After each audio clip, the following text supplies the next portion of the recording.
इस्लामाबाद में दिन भर स्याह घटाएं छाई रहीं। दिन को रात का समा हो गया। तेज आंधी, तूफानी बारिश और ज्वालाबारी से गर्मी की शिद्दत कम तो हो गई, लेकिन मुतादिद इलाकों में दरख्त उखड़ गए, छतें गिर गईं और बाज घरों के सोलर पैनल्स भी हवा में उड़ गए। इरफान सदुज़ई रिपोर्ट कर रहे हैं।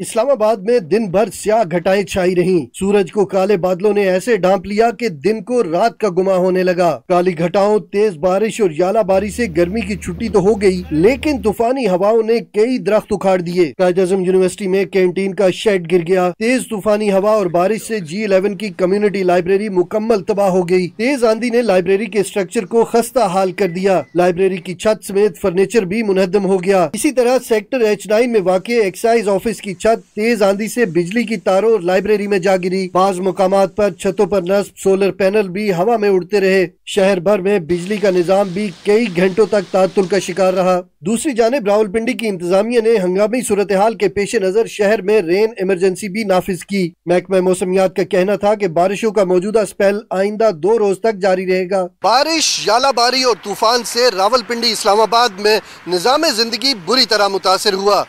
मौसम की बदलती हुई सूरत हाल के पेश नज़र किसी भी नागहानी सूरत से बचने के लिए शहरियों को इंतजामिया की जानिब से जारी की गई हिदायत पर कड़ी नज़र रखनी होगी।